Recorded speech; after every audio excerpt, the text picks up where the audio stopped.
ok ឥឡូវខ្ញុំបន្តការងារបន្តទៀតគឺរបៀបនៃការរក្សាឯកសាររបស់បានធ្វើអញ្ចឹងណាអញ្ចឹងឧទាហរណ៍ថាការងាររបស់បានធ្វើហើយឥឡូវខ្ញុំបើកឯកសារមួយខ្ញុំយកឯកសារជាគំរូមួយមកសិន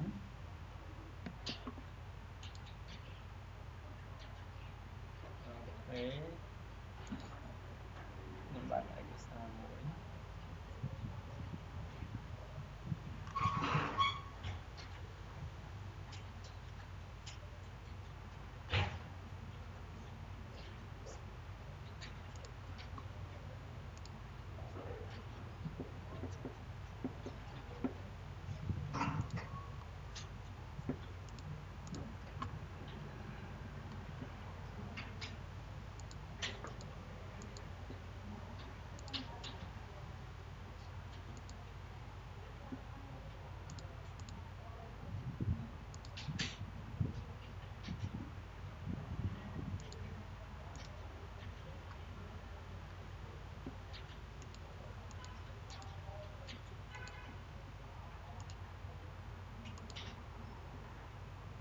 ឧទាហរណ៍ខ្ញុំមានតារាងការងារមួយបែបហ្នឹងអញ្ចឹងខ្ញុំចង់ធ្វើការរក្សាឯកសាររបស់ខ្ញុំទុកអញ្ចឹងហ៎បងដើម្បីធ្វើការរក្សាឯកសាររបស់ខ្ញុំទុកខ្ញុំចូលទៅកាន់ពាក្យ file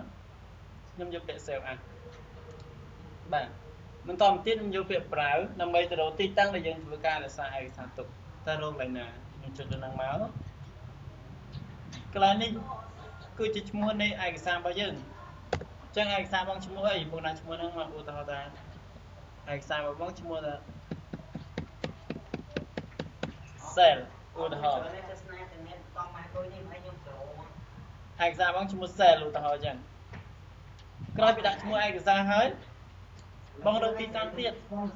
ញ្ចឹងរកទីតាំងបងរើសវានៅក្នុងណាបងចាប់ scroll វានេះបងយកពាក្យ data ហើយកន្លែងនេះបងមកខ្ញុំបានបង្កើត folder មួយឈ្មោះថា Kim Hun បាទ folder សម្រាប់ដាក់ឯកសាររបស់បងតែម្ដងអញ្ចឹងខ្ញុំចូលលើ folder ហ្នឹងហើយខ្ញុំចុចយកពាក្យថា save បាទនេះគឺជារបៀបនៃការរក្សាឯកសារហើយនៅពេលដែលបងរក្សាឯកសាររបស់បងឃើញតែកន្លែង file name របស់យើងនេះវាទៅជាឈ្មោះ save វិញតែម្ដង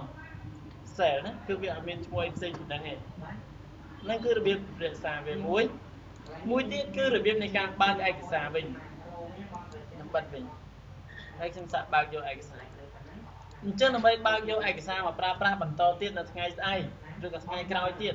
បងចូលទៅ PC double click លើហ្នឹងមកបងយក data រួចហើយយក folder ដែលបងបានរក្សាវាទុកគឺមុននេះ double click លើហ្នឹងមកបន្តទៀតនេះគឺជាឈ្មោះឯកសាររបស់បងគឺ cell បងចុចលើហ្នឹងមកបាទគឺវានឹងចេញឲ្យបងតែម្ដងអាហ្នឹងគឺយើងបើកយកឯកសារមិនដល់ណាបាទនៅពេលដែលបងបើកប៉ុណ្ណឹងហើយបងត្រូវធ្វើការ save ឯកសារដោយដាក់លេខសម្ងាត់ដោយសារឯកសារជាទូទៅយើងតែនៅធ្វើវាតកតងនឹងកណន័យតកតងនឹងអីអញ្ចឹងយើងចង់រក្សាវាដោយដាក់លេខសម្ងាត់តែម្ដងអត់ឲ្យពីណាគេឃើញទេអញ្ចឹងខ្ញុំត្រូវបើកយកឯកសារហ្នឹងសិនខ្ញុំចូលទៅ file ខ្ញុំយកពាក្យទៅ save as ខ្ញុំយក browser នេះគឺជាឈ្មោះឯកសាររបស់យើងគឺ cell ខ្ញុំយកពាក្យ to ខ្ញុំយកពាក្យ general option នៅក្នុង general option គឺមាន password 2កន្លែងទី1គឺ password to open ទី2គឺ password to modify password to open មានន័យថាគេឲ្យបងធ្វើការដាក់លេខសម្ងាត់ដើម្បីធ្វើការបើកយកមកវិញអញ្ចឹងលេខសម្ងាត់បងដាក់មិនឧទាហរណ៍បងដាក់ឧទាហរណ៍ខ្ញុំដាក់1 2 3 4 5 6ឧទាហរណ៍បន្តមកទៀត password to modify ខ្ញុំដាក់ម្ដងទៀតគឺខ្ញុំដាក់6 7 8 9 0ខ្ញុំអូខេនៅពេលដែលបងអូខេបងនឹងចេញទាំងមួយទៀតគឺ re-enter password to process ចឹង re-enter password to process គឺ password to open ហ្នឹងចាំបងដាក់មក1 2 3 4 5 6ហើយតែមិនដាក់ដល់6ដោយសារ password to open យើងដាក់ពីលេខ1ដល់លេខ6បងអូខេ re-enter password to modify នេះ password to modify បងដាក់ពីម៉ានពី6មកដល់លេខ0អញ្ចឹងបងដាក់6 7 8 9 0អូខេរួចហើយបង save យកពាក្យ yes បាទបងសាក់បាត់វាហើយមកបើកវាឡើងវិញអញ្ចឹងនៅពេលដែលបង double clear ឯកសាររបស់បងនឹងឃើញថាឯកសាររបស់បងគឺមាន password Excel ហ្នឹងគេថាគឺគេបាន protect វាគេដាក់លេខសម្ងាត់ចូលនៅហ្នឹងហើយចឹងដើម្បីបើកវាបានតើបងបញ្ចូល password ចូល1 2 3 4 5 6អូខេមួយទៀត6 7 8 9 0អូខេបងនឹងអាចបើកឯកសាររបស់បងបាននេះគឺជារបៀបនៃការរក្សាឯកសារដែលដាក់លេខសម្ងាត់